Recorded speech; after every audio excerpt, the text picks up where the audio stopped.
out of the ruins and rubble, out of the smoke,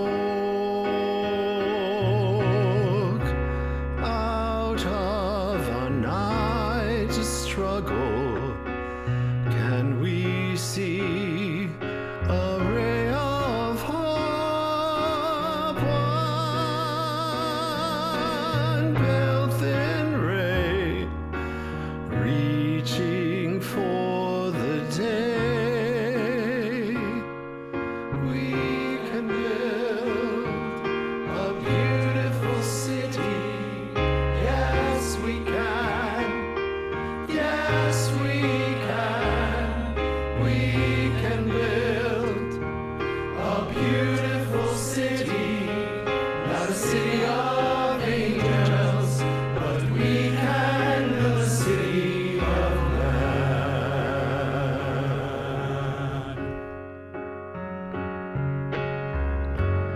We may not reach the ending, but we can start slowly but truly mending, brick by brick, heart by heart. Now, maybe now we'll start learning how we can build a beautiful city. Yes, we can. Yes, we can. We can build a beautiful city. Not a city of angels, but we can build a city of man. When your trust is all but shattered, when your faith is all but killed, you can give up, bitter and battered, or you can slowly start to build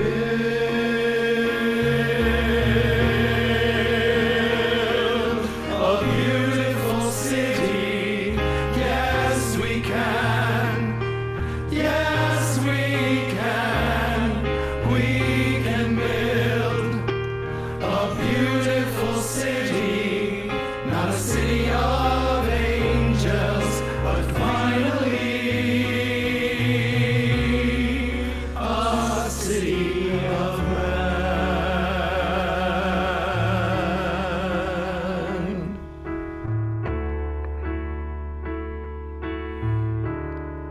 A city of man.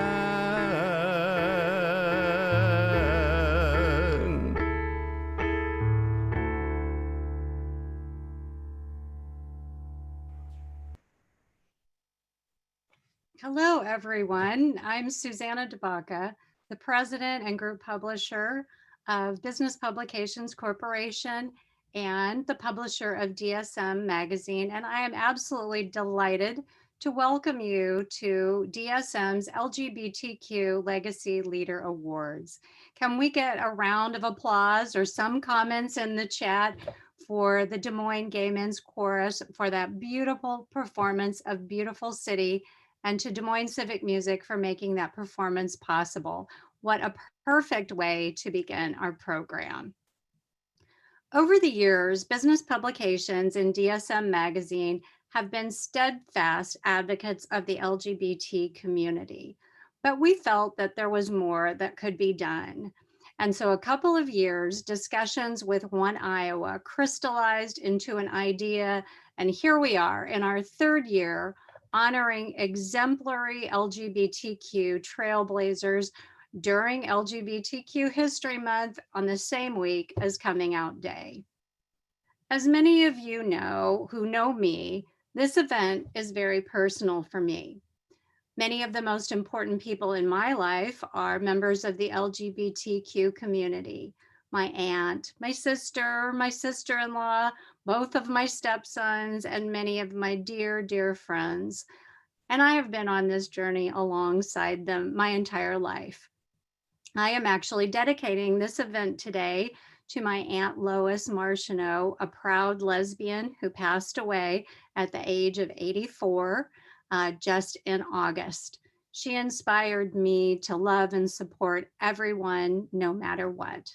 So if there's somebody that you want to dedicate this event to, or an honoree that you are here to recognize, please chat that now as well. We want this to be an interactive event with lots of comments in the chat. So I'm curious to know who is the most important person in your life that you'd like to be thinking about today. As we start our program, I want to give a heartfelt welcome and thanks to this year's honorees, who we're going to hear about more shortly. The individuals that we're going to recognize have pushed for LGBTQ rights and opportunities, all while excelling in their careers and their civic involvement. And of course, I want to give a shout out to past year's honorees, many of whom are here as audience members and many of whom nominated some of our awardees this year. We're also going to hear from some of today's leaders, the One Iowa Leadership Institute class. By honoring the past, by sharing our stories and lifting each other up, we keep moving forward together. And this is more important than ever at a time when LGBTQ rights are under increased attack right here in Iowa. You're going to meet all these folks who are on screen with me very soon, but I do want to introduce you right now to my co-moderator for the program today, Courtney Reyes, who's the Executive Director of One Iowa. Hi, Courtney.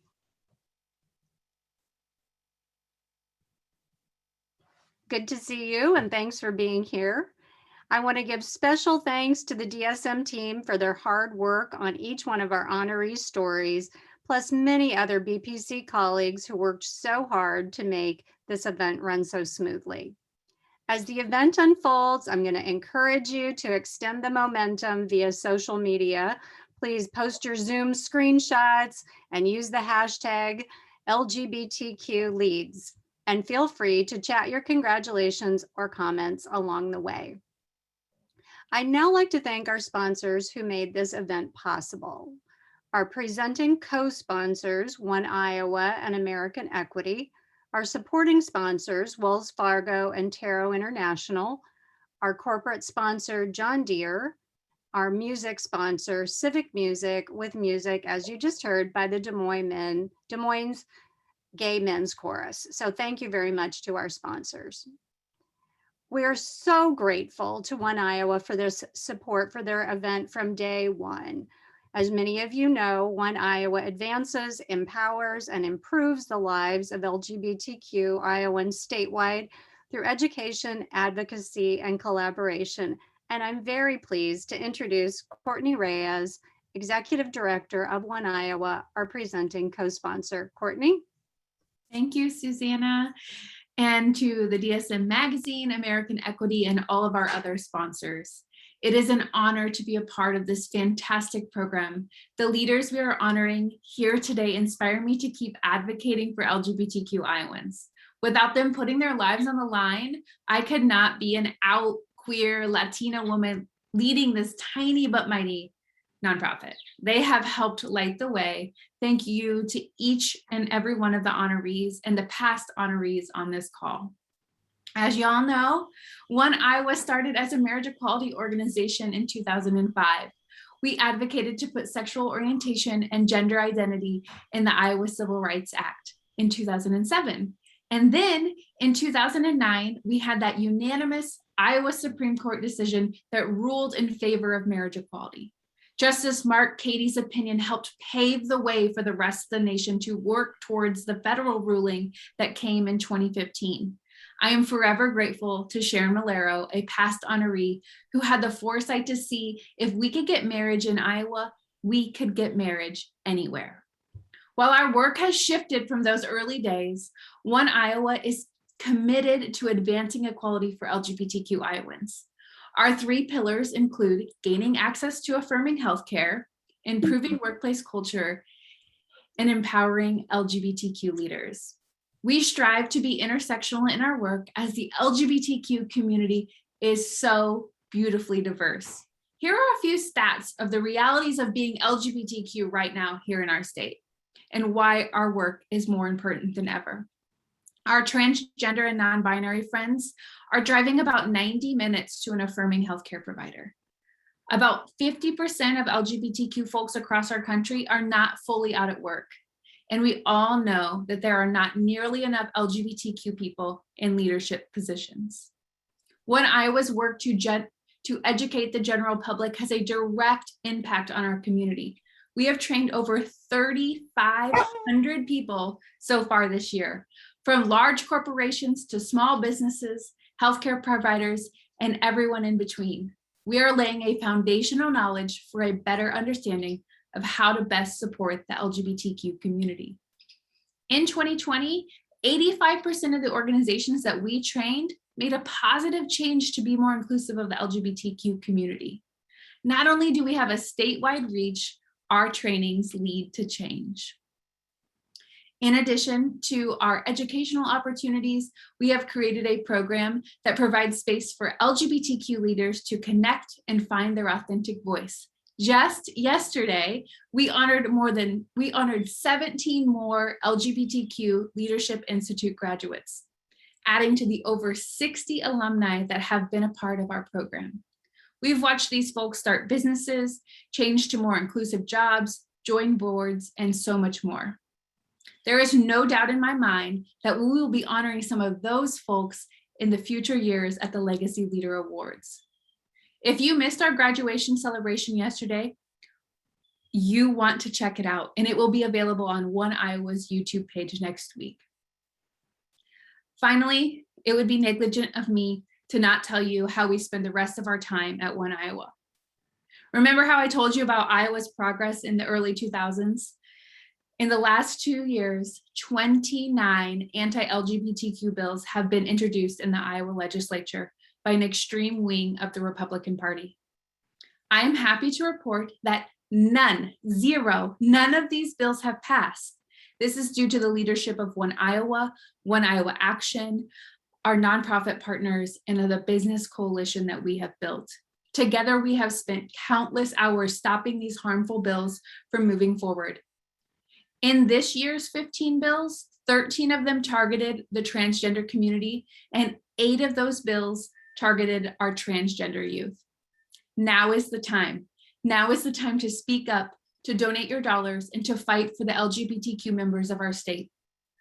The youth that are being targeted, they are our future. They are the ones who will be sitting in these seats someday.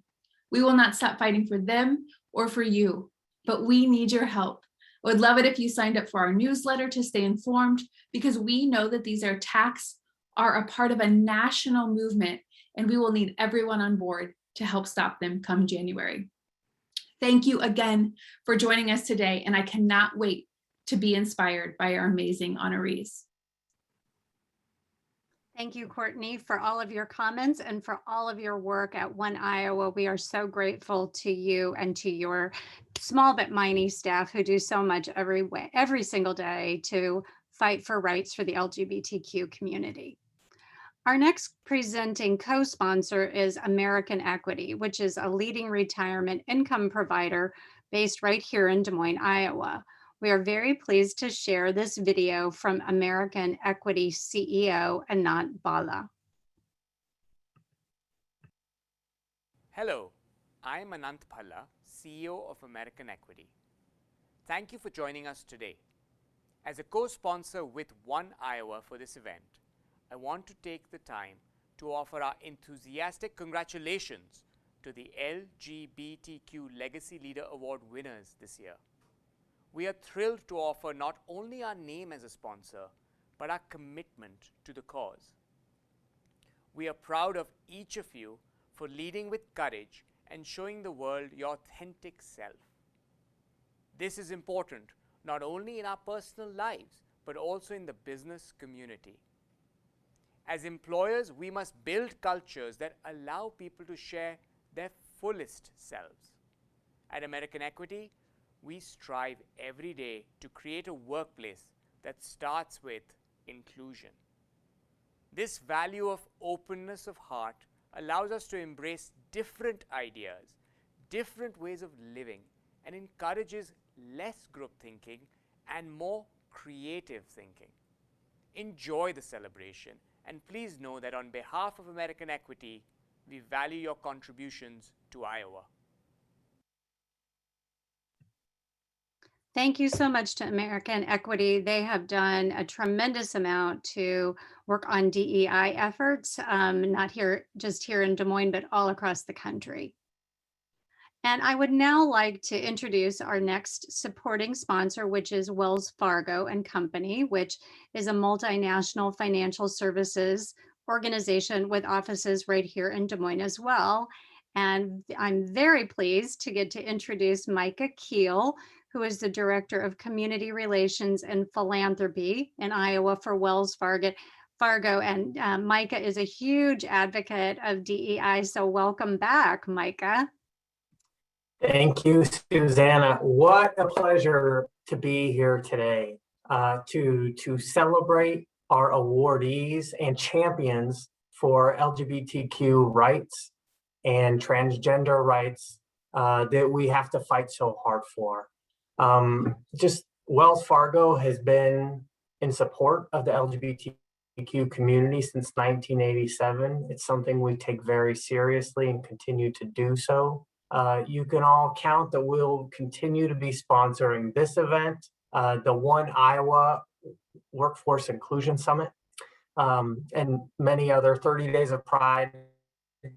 We are really, really wanting to be behind the important work that is happening here. I also just want to recognize Courtney and her team at One Iowa. They do such a great job about keeping legislative priorities and those 15 bills, which are corrosive and abusive in some ways for many of us, that she keeps them on our radar. And we will continue to take them up to leadership to fight for responses to those as hard as we can. So it is an environment today where I know everybody's a little on edge, which makes these events so much more important. So I couldn't be happier to be here today. Thank you. Thank you, Micah, and thank you for everything you do to be a champion for the LGBTQ community and other communities as well. I'm next pleased to introduce Tarot International, who is one of our sponsors. Since 1993, Tarot International has earned a very distinguished reputation as a premier interpersonal skills research and corporate training company. They are also international, but based right here in Des Moines. We actually have been very pleased here at our company to work with Tarot on a number of DEI initiatives. And we are really pleased to introduce Liz Cooney, who is the Director of Training for Tarot International. Hi, Liz. Hello, Susanna. Thank you. Thank you, everyone at DSM Magazine and BPC for organizing this event.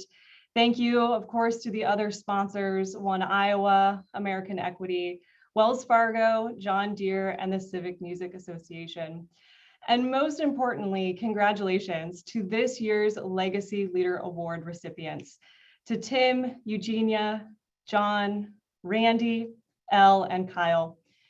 Your stories are inspiring to all of us because each of you has had the courage to live your lives authentically. There's a quote by the late queer icon and activist Marsha P. Johnson that I'd like to share because I think it really captures what we're here celebrating today. History isn't something you look back at and say it was inevitable. It happens because people make decisions that are sometimes very impulsive and of the moment, but those moments are cumulative realities. To the legacy leaders, your decisions opened doors for others. Your decisions challenged the status quo. Your decisions told the truth. Your decisions changed hearts and minds. Your decisions helped create a stronger community here in Iowa. As a queer woman myself, it hits home personally to see the business community publicly and intentionally spotlight the efforts of LGBTQ individuals and allies. Everyone here in attendance to today's event values the need for diversity and acceptance in our businesses, workplaces, and communities. We have so much to celebrate. And at the same time, we still have a long way to go. At Tarot International, we expand understanding through learning and communication skills. Like most businesses, we are still a work in progress, and we continue to challenge ourselves, as well as how we operate as a business. Our commitment to research-based training and coaching strives to help others expand their understanding so that together we can grow and build a stronger, more inclusive Iowa. Thank you so much, and congratulations. Thank you, Liz. We very much appreciate your support. And you know, I love a quote, so thank you for adding that one in. Now let's get started with our program and begin to meet our LGBTQ legacy leaders. We're going to watch a video that features interviews with this year's honorees, beautifully filmed by our team member, Emily Kestel. Feel free again to put your comments in the chat if you hear something or see something that you especially love as we go. So Sherry, let's roll the video.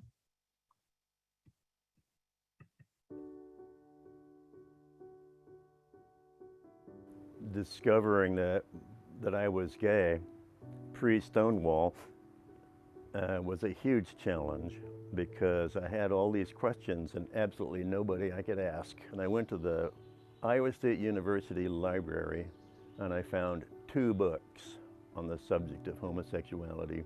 You look at the literature and writing that's available today, you know, it points out that pre-Stonewall, nobody was paying any attention. Nobody was writing about this issue. Gay and lesbian people pretty much trained themselves to hide. There was a period of about 20 years where I didn't see my sister or her family. And so that was really tough. Frank and I went to my nephew's wedding.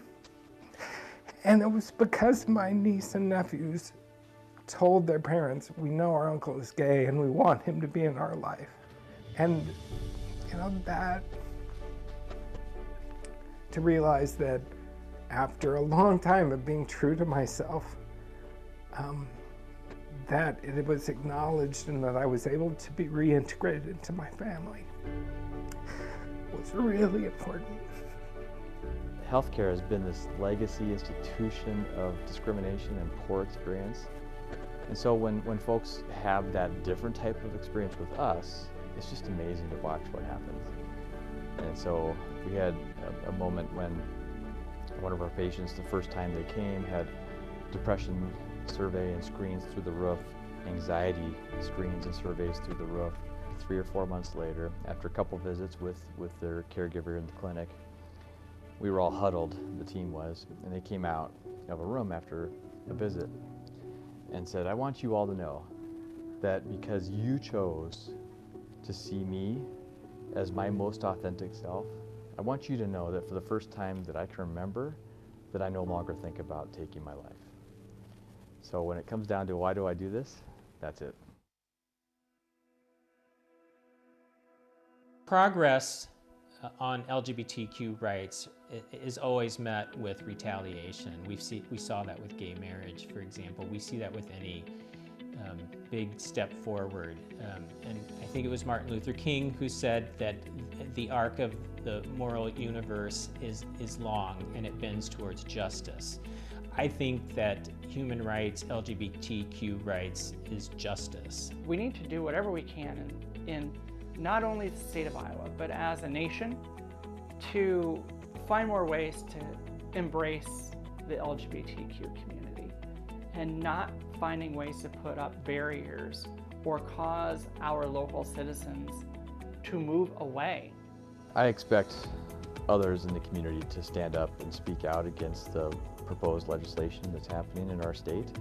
Iowa has the infamous situation of being the #1 in the nation for anti-LGBTQ bills proposed this last session, half of which were against our kids. The challenge for the LGBTQ community today is their inclusiveness and being intersectional. I think that the challenges for the LGBT community is reflective of the challenges within our own society. We have so long, trans voices have been excluded. Black trans voices are still excluded from these conversations. And then women of color have always been, not part of the conversation. And so people with different abilities, not a part of the conversation. And so the thing about the LGBTQ community is we've come a long way. We've come a long way. We've had a lot of advancements and things that we can do and move forward with. But there's still so much. There's so much to learn. The world is so big, and there's just so many things that we don't know, and so many things that we have yet to know and yet to find out. We can make the world the way we want it to be. We can do the things that we want it to look like. What keeps me going? It would probably be my two daughters. They're 14 and 12. I want to be the best role model possible for my daughters. And I don't want anything to slip. I want them to know that I'm here to help guide them to make the best decisions possible. And I also need to do the same thing as I'm learning more about myself. And I learn something every day, and I push myself every day to try something new outside my comfort zone. I know that they are as well, and so that motivates me to be the best authentic self that I can be. I think what inspires me the most is when I see people who are just unapologetically themselves. Another thing that really inspires me are all the LGBTQ youth today. So they are so far advanced compared to what many of us were when we came out many years ago.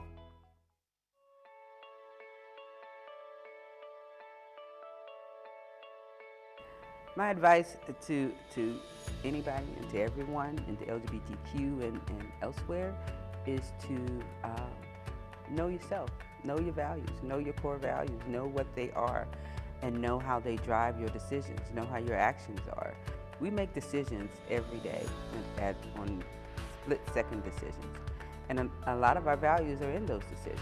And what we choose to do and how we choose to spend our funds, how we choose to, surround ourselves with, that's how those are our values.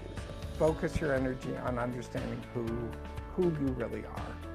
Understand that the judgments of other people, how many likes you get on Facebook is not defining who you are. You're in control of defining who you are. I know that I overthink things to the point where it's like paralysis by analysis. And we just got to get out of our heads and just live every day like really it's our last day. Get out and explore and be your authentic self. Believe in yourself and know that others are going to believe in you too. Give it that time, that ultimately there is a world for you, there is a life for you, and you can be happy in it. Frank Lloyd Wright said, invest in beauty, and I encourage people to do that. No matter what your definition of beauty is, find beauty and invest in it or create it. Being gay is a gift, and accept that for what it is. Study our history. Understand who some of the pioneers were and what they've done for us. Being gay is one of the good things about me. And for every gay person that I know, it's one of the good things about them. And the more we accept that, the happier we're all going to be.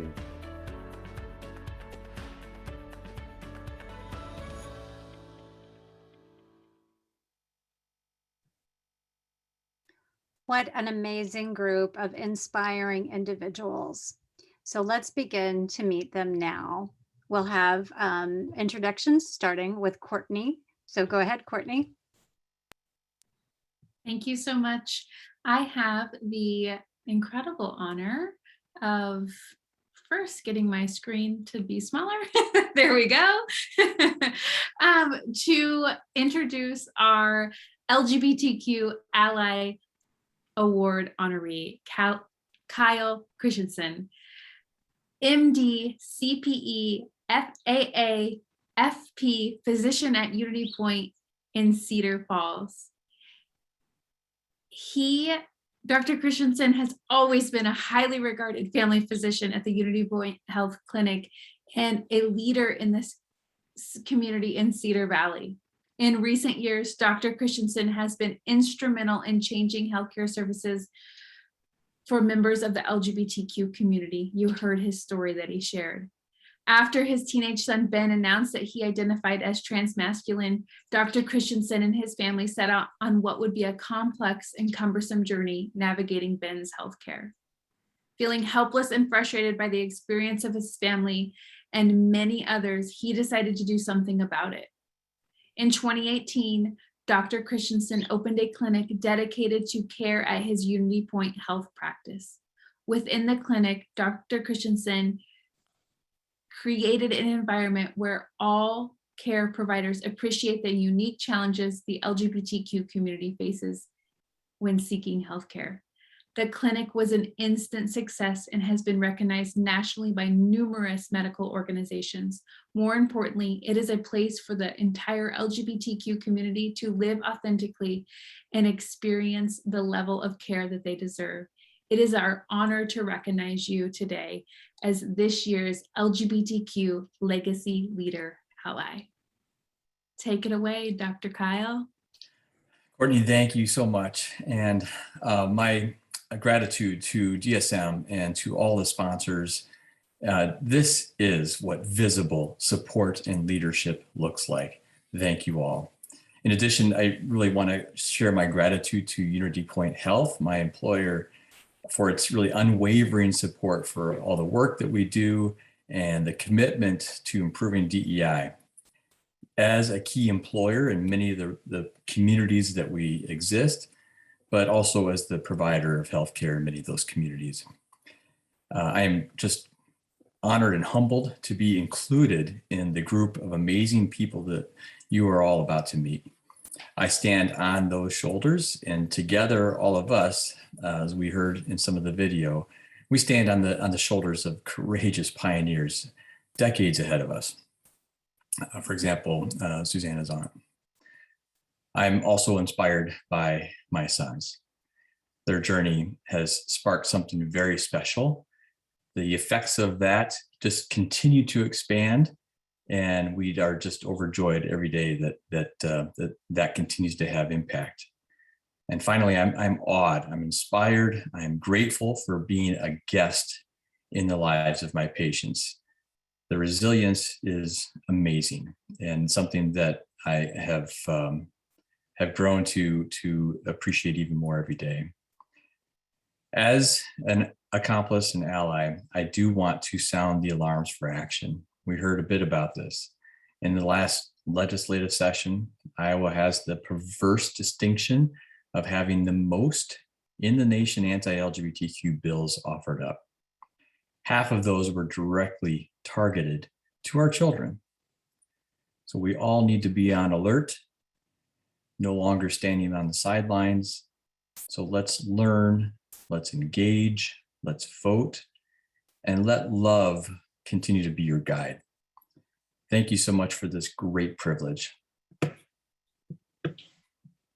Thank you so much for sharing those words, and congratulations again, Dr. Christensen. Oh my goodness, I cannot say even more about how we have to stand up for those trans kiddos, and I'm thankful to have you on our team doing that. And now on to our first LGBTQ legacy leader, Tim Hickman. Tim has lived an incredible life of integrity, courage, compassion, and all that he is engaged in, while leading his architectural firm, Substance Architecture, to award-winning success. Tim has been deeply involved in the community, serving as the president of the Des Moines Public Library Foundation, the Des Moines Public Art Foundation, and contributing to the Des Moines Art Center. Always demonstrating his compassion and desire to help address problems, Tim courageously quit his job in 1990 and worked for the Red Cross as an HIV and AIDS educator. Tim and his husband, Frank Vaya, have been involved in numerous cultural and civic activities as an openly gay couple for many years, bringing an increased level of understanding in order to facilitate collaboration and cooperation in our community. It is an honor to recognize you, Tim. Thank you so much, Courtney. To my fellow honorees, you are an amazing group, and what a privilege to be part of this impressive group. To everyone who supported this event, DSM Magazine, One Iowa, American Equity, and the other sponsors, an event like this requires commitment to inclusion, and it is not without risk. And thank you for being willing to take that risk. I want to thank my spouse, Frank Vaya, who is amazing, and after 33 years continues to surprise me. He's off camera right over there. And thanks to my family and step family and to my business partners at Substance Architecture and the whole Substance Architecture team.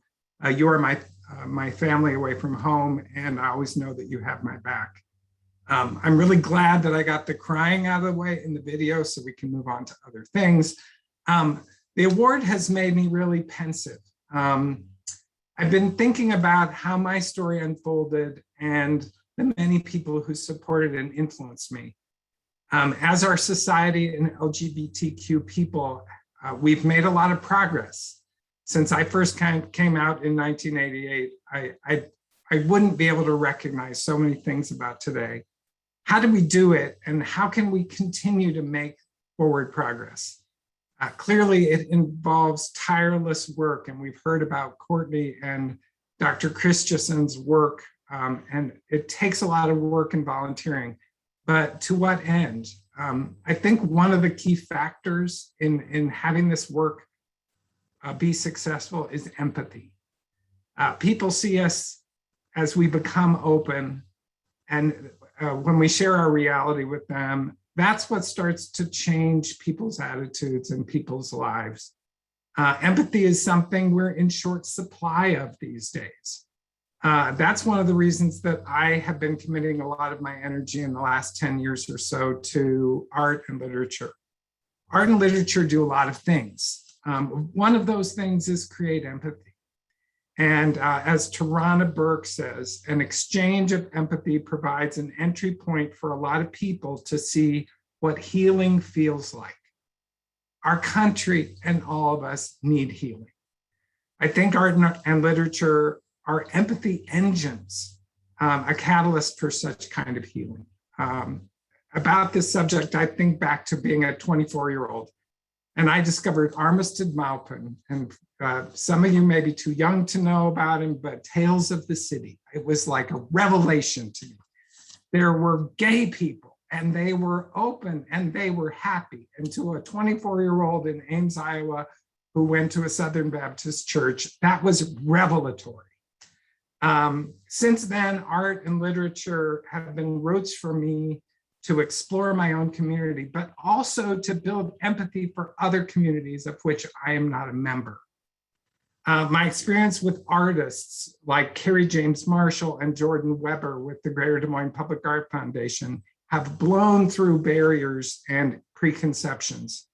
I've learned from Edward Louis, whose story of Eddie was just knocked me out, from Ta-Nehisi Coates' Between the World and Me, from Tommy Orange's There to help me understand a Native American perspective in a way that I hadn't really before.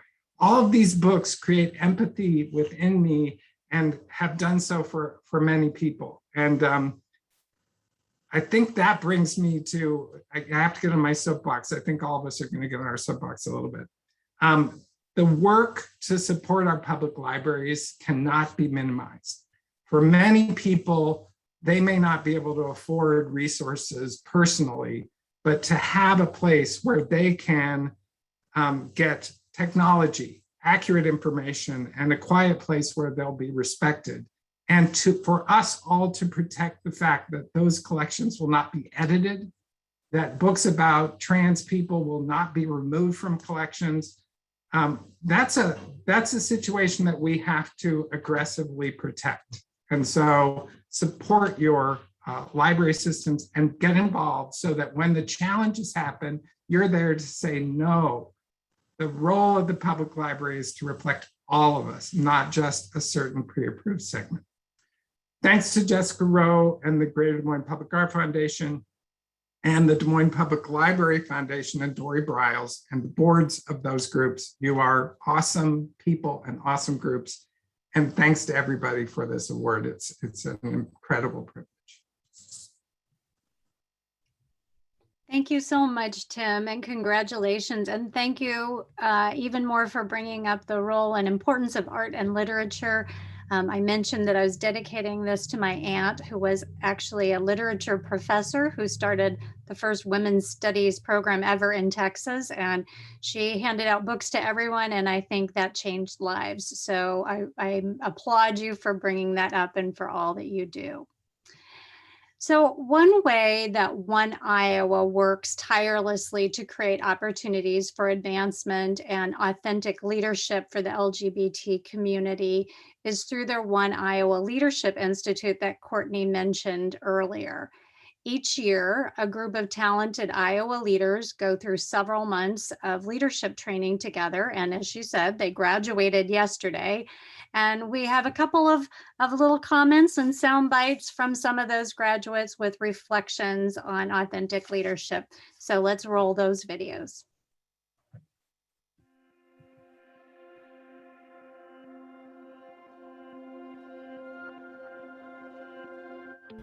I think authentic leadership is about being caring and open, caring about those who you partner with and lead, and being open about who you are and open to new ideas and even open to failure. I perceive authentic leadership as the ability to be emotionally present. In order to take care of the work, you have to be taking care of yourself.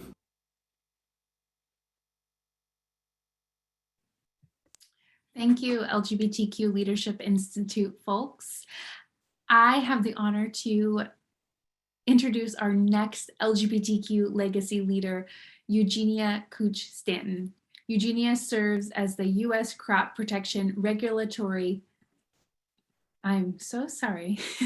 leader at Corteva, having previously been a research scientist at Corteva and Monsanto.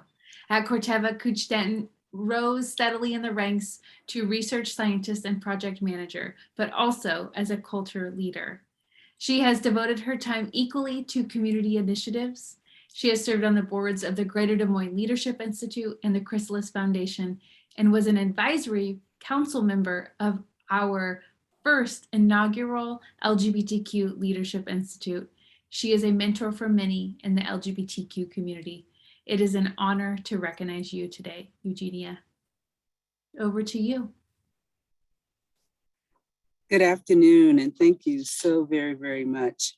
I am honored and humbled for being recognized for this Legacy Leader Award, that my passion for change is recognized, and humbled by the elite class of my peers being honored today and those that have received it before me. I want to give a special shout out and thanks to Daniel Zeno for nominating me, Bridget Cravens-Neely, Amy Jennings, and Terry Hernandez for their wonderful, beautiful letters of recommendation, as well as my family, given and chosen. Without them and God's grace, I would not be here today. And so what is my story? My story and what is a leader and what does legacy mean to me? I am a transplant. So I'm a transplant from St. Louis, Missouri. And coming from St. Louis, Missouri in 2004, trying to find my tribe, trying to find my clan of people. Where do I fit in into this community? And to be honest with you, a lot of the Des Moines community was not welcoming. They were not welcoming for me in my community. The African-American community, it was hard finding a church in the LGBT community. So it was hard finding my space and finding where I need to be. But this word legacy and leader really kind of made me think about, well, what does this legacy mean? And it's a culmination of all those things, of doing one thing at a time. And it's about being present and showing up. And that leadership part is understanding my own circle of influence, of saying that I have this circle and that I can impart this, I can impact this one change. And when you can impact that one change leads to another change for someone else. And so the other part about leadership that is really frightening and it's hard for a lot of LGBT people is the need to be vulnerable, to understand who you are and being willing to learn and to grow into who you truly are and being authentic. Life is a journey and you're going to continue to learn. You're going to continue to grow and continue to be who you want to be. But there's hope, because the foundation of that is your values. That is your compass. That is your compass for how you move throughout the world. So today I say thank you, but there is so much more to do. And it's not about me, it's about each of you, your story, your circle of influence. You're here today recognizing our influence on the world. That's the first step. You're here, you're present, you're right here, right now, listening to what we're doing. You showed up, and that is half of the battle, raising your hand and showing up.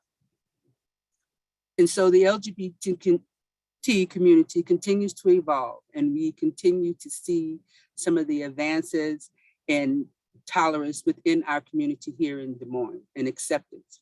However, we have a policy problem. We have policy problem in housing and work and our abilities to work. We have an inclusion problem. We have an inclusion problem with BIPOC voices, with immigrant voices, with people with different abilities voices. Where are their voices within our community right here in Des Moines, Iowa? We have healthcare problems. We have people that are getting older, and what those healthcare needs are. How are they different? How are we addressing those needs? So what's your story? What's your circle of influence? What change do you want to see? What change can you not live without anymore? How do you show up? No act is too small. No amount is too little. You have time, talent, and treasure. How are you using it, and how are you spreading that around within your community to make the world you want it to be? Follow your passion, follow your compass. Be the change that you want to be. Because like me, you are wonderfully and fearfully made. Thank you so very much. That's so incredibly powerful, Eugenia. No wonder we honored you. You're just unbelievably wise. So thank you so much. Our next LGBTQ Legacy Leader honoree is Randy Miller. For the last 25 years, Randy has championed causes to promote the well-being, rights, and health of Iowans who are disproportionately impacted by HIV and other sexually transmitted diseases. As the chief of the Bureau of HIV, STD, and Hepatitis at the Iowa Department of Public Health, Randy supported community advocates who fought to modernize Iowa's HIV criminalization statute, and he showed incredible courage by taking a stand for social justice and citizens' rights through policy around healthcare. As an openly gay state official, no easy feat, and husband to his partner of 35 years, Randy models for others how diversity enhances workplaces and benefits everyone. He has worked tirelessly and very successfully over the years to hire a more diverse workforce within the Iowa Department of Public Health as well. It is our honor to honor you, Randy. Thank you, Susanna, and thank you to everyone who's joining us today. I think the message that we all convey is that even today, it can be difficult to come out as gay, queer, bisexual, and trans, but we only need a few close supporters or believers in us for us to flourish. So I'd like to start by thanking everyone who has supported and believed in me and my journey. My family, Bill, my husband, my incredible staff at the Iowa Department of Public Health, and all of those who work with us. I truly had a village of nominators, all of whom eagerly stepped up to participate in this process. I'm humbled by their words and their thoughts, and I know that each of them had an important role in contributing to and facilitating any success that I've had in my career.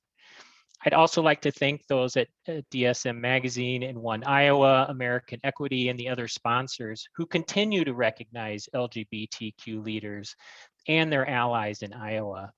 In particular, I appreciate that they chose to recognize a number of us who have worked or are working in healthcare and in public health during two of our country's most difficult challenges, HIV and COVID-19. Both diseases have highlighted the profound price that we are paying for not addressing systemic inequality and injustice nationally and globally. On the positive side of these two pandemics, if there is such a thing, almost everyone I meet now knows what I mean when I say that I'm an infectious disease epidemiologist and I work for a state public health department. That certainly never used to be the case. When I was in graduate school to become an epidemiologist, I was taught that public health was the art and science of preventing disease, prolonging life, and improving the quality of life through organized efforts, informed choices of society, organizations, communities, and individuals.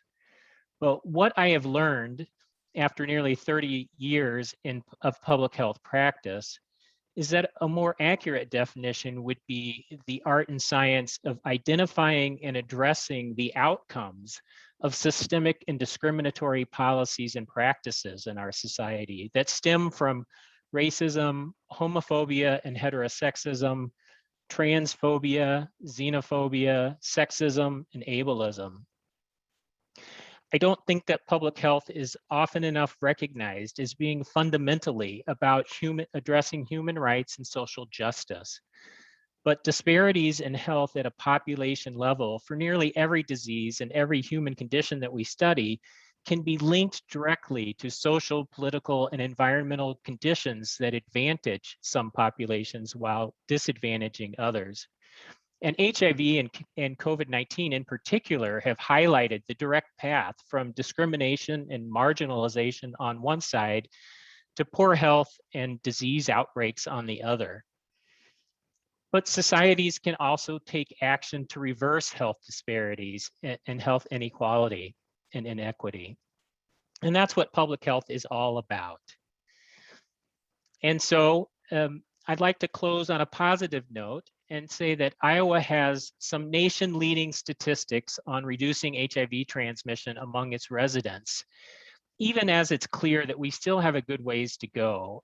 And we are in a good place to take action to eliminate HIV and the health disparities that are associated with it. In January, we will launch a statewide planning effort to begin to end this HIV epidemic. You can rest assured that we will be having some very tough conversations and discussion about systemic discrimination, racism, homophobia, and transphobia in particular in Iowa. I hope that many of you who are here today will join us in what we're calling Stop HIV Iowa. You can follow our efforts and you can participate in the process at stophiviowa.org. So again, I just want to say thank you very much for this honor and for recognizing me and for recognizing all of these important leaders in Iowa. Thank you. Thank you, Randy. As somebody who grew up in the era of HIV in the 80s and lost many, many friends and went to many, many funerals and lived the stigma with those individuals and their families, I'm deeply grateful to you. I think it's for younger people hard to even imagine what your work must have been like at the beginning of that epidemic, even with COVID now. So thank you for your involvement in public health in so many ways. Have to tell you guys, I'm absolutely loving the chats that are coming in, so keep them going. It's really, really inspiring to see the tributes and the comments of all of you congratulating each other. Our next LGBTQ legacy leader honoree is John Schmacker. John has been an active and passionate leader in the LGBTQ community for decades. A native of Des Moines, John served in the US Navy during the Vietnam War, and then following the war has used his expertise for decades as a CPA to benefit many organizations in the LGBTQ community. For example, John served as the president and an active member of the Gay Coalition of Des Moines, the president of the Gay and Lesbian Resource Center. He served on the governor's task force on AIDS, on the Des Moines Mayor's Task Force on AIDS, and the Des Moines Human Rights Commission. 3 times he was appointed to that commission, leading the adoption of an ordinance that prohibited discrimination based on sexual orientation. Among his many contributions to our community are service on the boards of, or treasurer for the Iowa Pride Network, the Iowa Pride Center, and the Des Moines Gay Men's Chorus. I have a hard time saying that one. John, thank you for all you have done and continue to do for our community.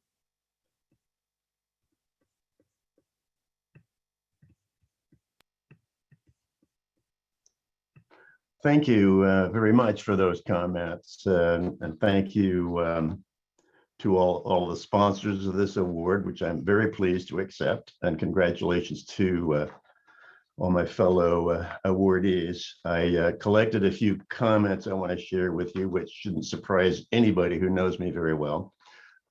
This is not so much advice as a reflection on where we've been. The first time I ever stepped inside a gay bar was in San Francisco in the final months of my Navy service. This was on the weekend of June 28th, 1969. On the other side of the country, the Stonewall Rebellion was happening in Greenwich Village. A lot has happened since then, and receiving this legacy award has caused me to think back about it all. We've watched straight America try one thing after another, figuring out what to do about us, how to put us back in our closets, keep us invisible and separated from power. We watched Anita Bryant campaign against us, and we saw her hit in the face with a cream pie right here in Des Moines. We saw entrapment campaigns by the Polk County Sheriff. Des Moines police didn't always respect us. We saw campaigns to eliminate gay or lesbian school teachers. Don't ask, don't tell came and went. The Defense of Marriage Act came and went. Homophobic politicians and clergy, these all come and go. But the LGBTQ community, we will always be here. Throughout those years, I sought to make a difference. I got involved in fledgling gay organizations that were starting up in the late 70s. In the 80s, I worked on HIV/AIDS policies for the state and for Des Moines. I served on the city's Human Rights Commission and got the rights ordinance expanded to include us. That took some doing, since the city council had appointed 2 outspokenly homophobic commissioners just to stop me. I started a chorus of gay men around the piano in my basement. That one folded after 8 years, but its successor, today's Des Moines Gay Men's Chorus, now in its 21st year, is bigger and more impressive than anything we could have imagined back then. I provided some leadership to a few organizations. I had a few editorials published, gave a few speeches at the state capitol. I confronted our then state epidemiologist after he said in print that AIDS wouldn't be a problem in Iowa because we don't have any gay people here. Maybe we just shoot them, he said. Those were a few of the little skirmishes along my path of trying to make a difference. But what made the most difference, I believe, and what today I am most proud of, is the work I did educating Iowans. Gandhi said that prejudice does not yield to legislation. Prejudice yields only to education and patience. So I patiently educated students and faculty at Iowa State, Central and Simpson colleges, DMAC students and high school students, Drake journalism majors, professional organizations, public school teachers and administrators, women inmates at Mitchellville, Sunday morning adult education classes at several local churches, the entire student bodies of AIB and Buena Vista University. I debated legislators and right-wing activists about marriage equality, and I beat them all. Excuse me. My legacy is the hundreds, perhaps thousands of people I educated. I pretty much did that one classroom, one brain at a time. It wasn't always well received. I did get challenging questions. I did get hate mail. But 30 years later, I still have people approach me to thank me for a class they sat in all those years ago and tell me that I had made a difference in their lives.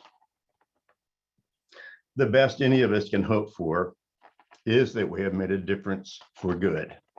That's my legacy, and I am proud of it. Thank you. Absolutely beautiful words, John. And I know that whether it was in a classroom, around a piano, or standing up on the steps of the Capitol, you have made a huge difference in the lives of so many and inspiring me and others here in this event today. Our next and last honoree for the LGBTQ Legacy Leader Awards this year is Elle Wyant, who is an account executive at UPS in Iowa City and Cedar Rapids. Elle has excelled in her career at UPS and is active in her community, as well as being a sought-after speaker about her experiences being a transgender woman, a farmer, and the owner of a winery.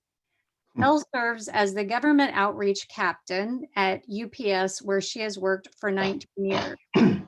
She was chairwoman for UPS's LGBTQ resource group in the Northern Plains and was selected to be a member of the UPS Public Affairs Ambassador Program, working with members of Congress.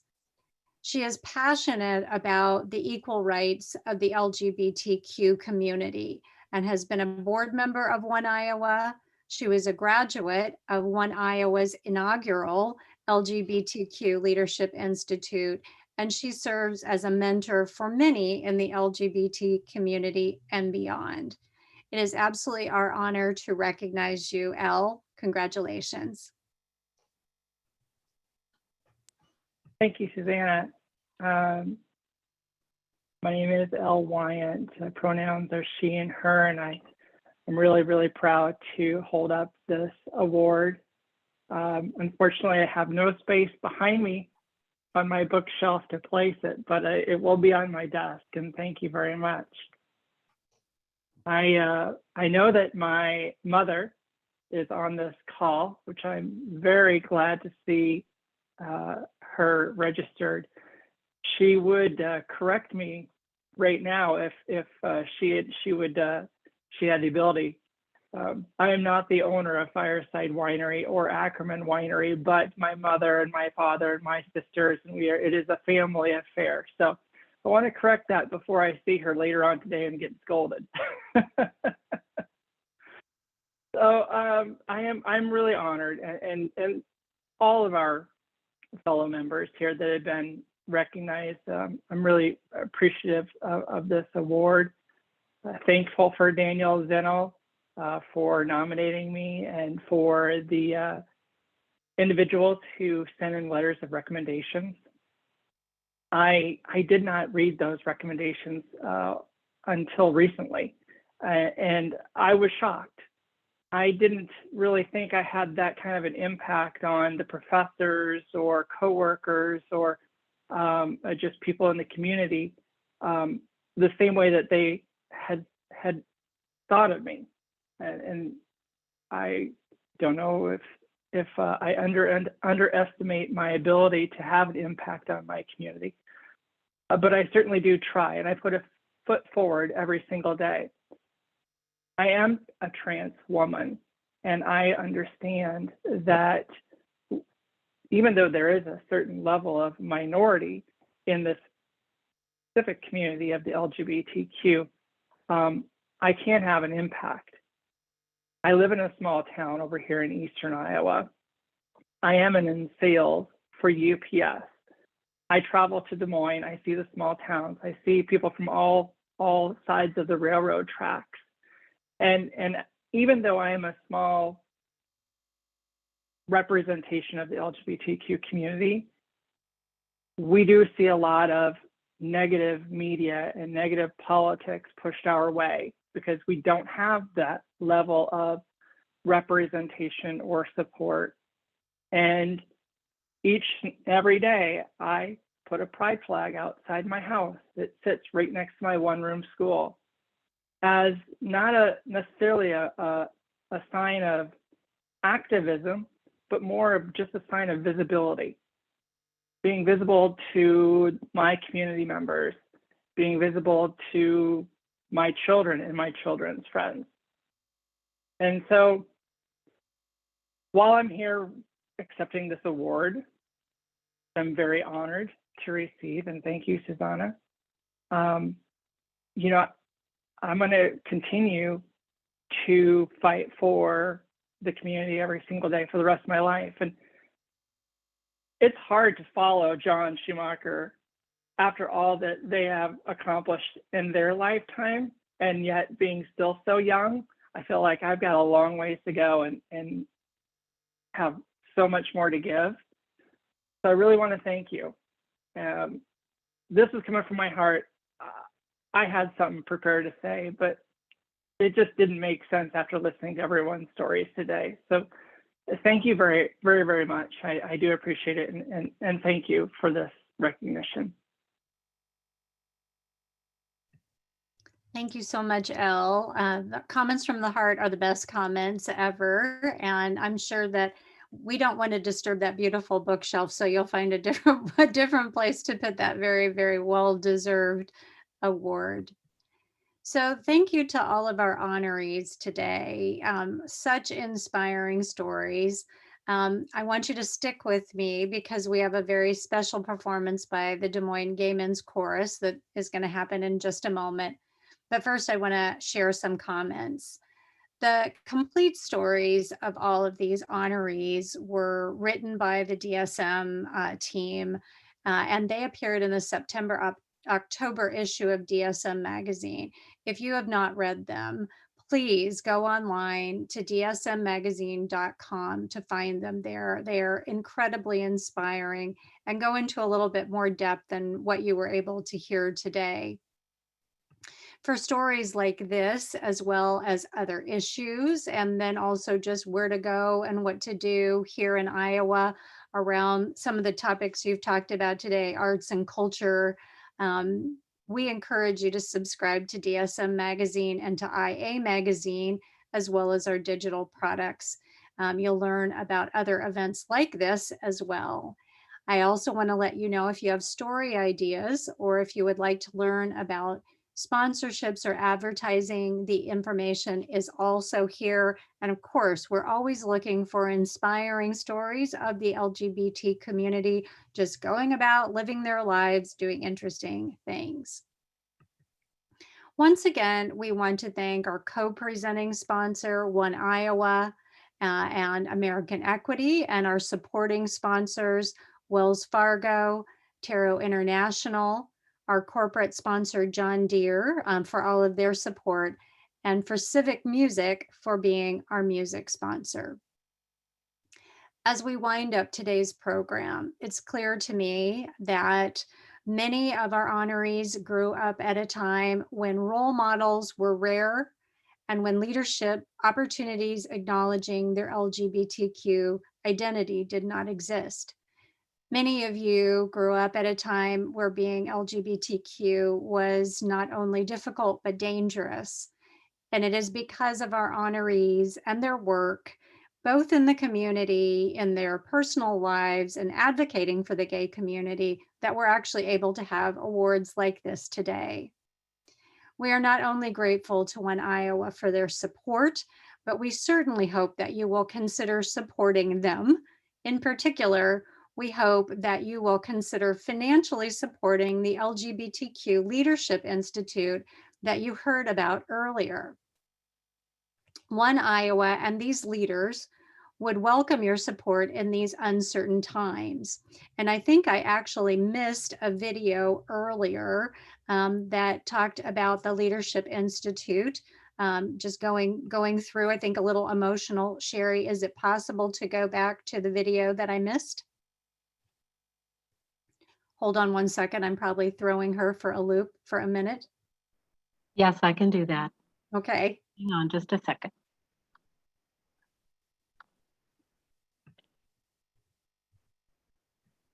I was so intent in listening to everyone that I didn't follow all of my instructions. Here we go. Okay.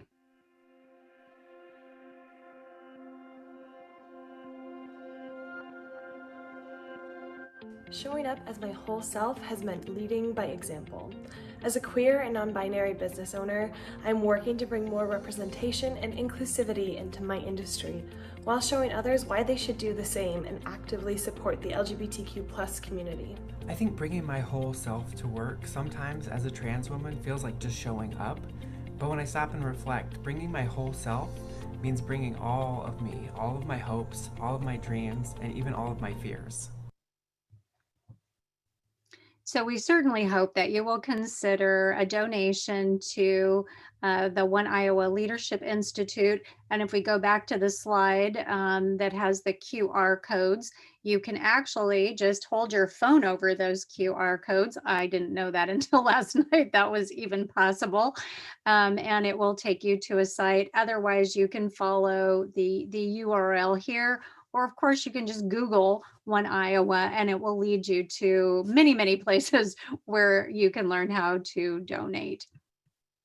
So I want to say thank you again to Courtney for helping me moderate, to DSM and to our BPC colleagues for their wonderful work on this program and for their dedication to equality. I feel incredibly fortunate to work for a company that is so committed to our community and so committed to inclusivity.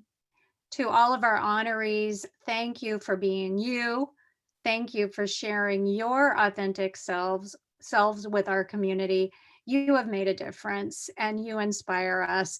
And I can tell just from the chat, there are so many big fans of yours here, people whose lives you've touched. We're really pleased that you could all be with us here today. And now, once again, I want to thank the Des Moines Civic Music Organization for sponsoring the Des Moines Gay Men's Chorus, who will share their performance of It Gets Better. We hope that you'll stay on to the end of the video and then we'll conclude the program and you can get on with your day. So now let's enjoy the Gay Men's Chorus. You ready?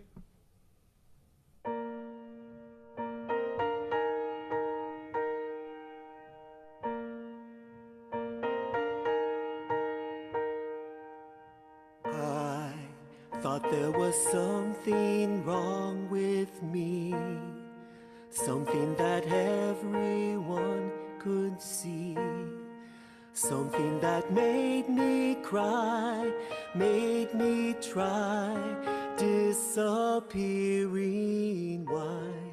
Why did they treat me like they did? I was a scared and lonely kid, deep in the darkest hole, no control. Something whispered, it gets better, it gets better when you get past this time. It gets better, so much better when you outlast this time. Go and scream at the moon if you want to. Go and run just as far as you can.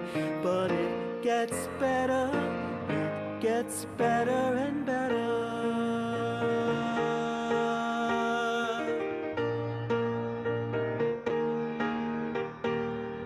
So, though every day feels like a chore, wondering can you face one more? Ready to shed your skin, let them win. Just give in to pain. Pain that you think won't go away. But if you lift your head and pray, one day the final straw will be yours to draw. Don't you know that it gets better when you get past this time. It gets better, so much better when you outlast this time. So go and scream at the moon if you want to. Go and run just as far as you can. But it gets better and better. Love's out there waiting to banish the hating and smother the sorrow. Now it's dramatic, but you'll be ecstatic, emphatic tomorrow. There are people who care, there are friends everywhere. There are hands to be held, there are hearts to be swelled, points of view rearranged, there are minds to be changed, and it's going to change. It gets better when you get past this time. It gets better, so much better when you outlast this time. So go and scream at the moon if you want to. Go and run just as far as you can. But it gets better and better and better and better and better and better. It gets better and better and better and better and better and better. Better and better and better and better and better and better. It gets better and better and better and better and better and better. Better and better and better and better and better and better.